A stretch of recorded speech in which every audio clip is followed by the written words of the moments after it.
So this is going to be one of the most important life-saving skills that you need to know. And for those of you who cannot go to a CPR class, we're just going to walk you through it right now. The first thing that you need to remember is when you get on the scene and you find somebody that is unresponsive, you want to make sure that scene is clear. Just make sure everybody is safe and secure. If there's down power lines, if that person is in some water, you need to move them out of that water. It's going to be really imperative that when you start CPR, that person is going to be in a safe location and you. The next thing you're going to do is you're going to go up to that person, you're going to shake them, and you're going to assess if they're responsive or not. Are you okay? Are you okay? And of course, they're unresponsive. The next thing you're going to do, and this is really important because most of the places that we're going to be at, is we have access to 911. So if you're where there's people, you're going to tell them to call 911. If you have your phone, you're going to put it on speaker and you're going to dial 911. And then we're going to proceed to do this CPR. You're going to start with compressions. And what we suggest is you find a landmark. And the landmark, when you lay them out, you can take their shirt off, rip it open.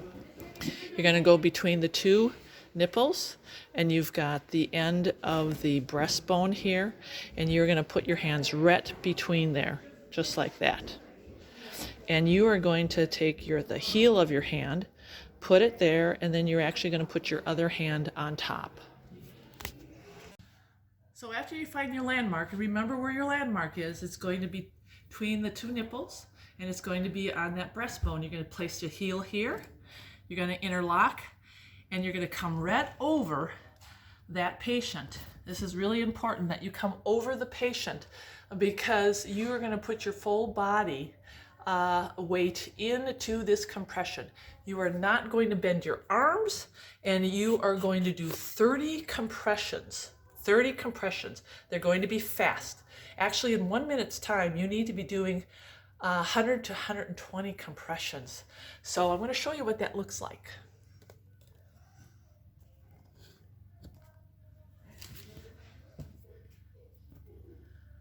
1 and 2 and 3 and 4 and 5 and 6 and 7 and 8 and 9 and 10 and 11 and 12 and 13, 14, 15, 16, 17, 18, 19, 20, 21, 2 and 3 and 4, 25, 26, 27, 28, 29, 30.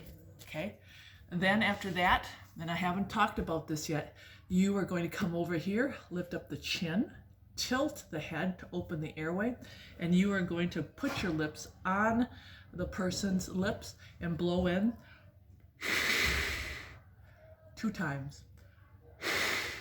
You're going to make a good seal, and you are going to watch the chest rise and fall and rise and fall. And as soon as you do those 2 breaths, you're going to right away go back to your landmark and begin your compressions again. 1 and 2 and 3 and 4 and 5 and 6 and 7 and 9 and 10 and 11 and 12 and 13, 14, 15, 16, 17, 18, 19, 20, 22, 24, 25, 26, 27, 28, 29, 30. Remember, arms are straight. Come over here, tilt it up again because his head may have slid down because he may be unconscious. Bring it up again, simply like this, and again. And you go right back. And then what you want to do is you're going to do a cycle of 5 of these compressions. And when you're done doing the 5 compressions, you're going to recheck the pulse.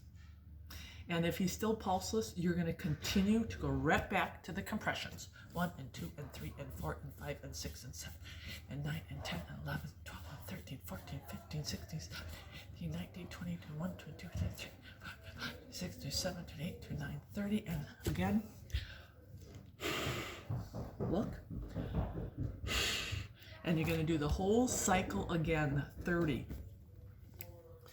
Now, there are many places that have AUDs, and as soon as the AUD is available, and that's an automatic external defibrillator, that AED, when you open it up, and I've got a video on this, so watch it, it actually walks you through how to do the defibrillarization.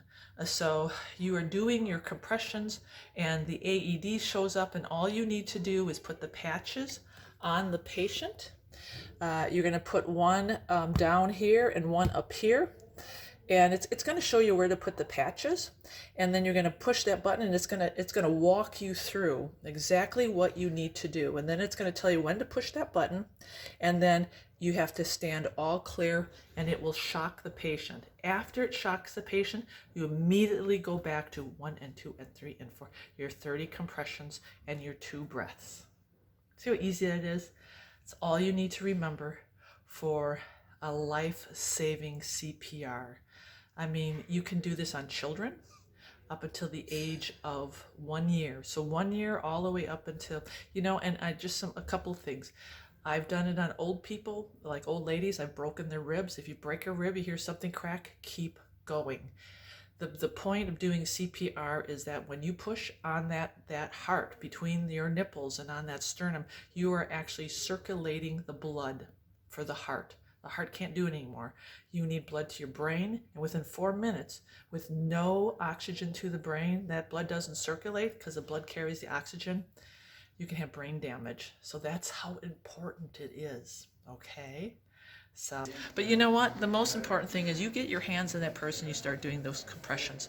That is going to be the lifesaver, no matter what. All right? And I always say, God's going to lead you through it. Just trust him when it comes to doing the CPR. You really can't get it wrong. Don't be afraid.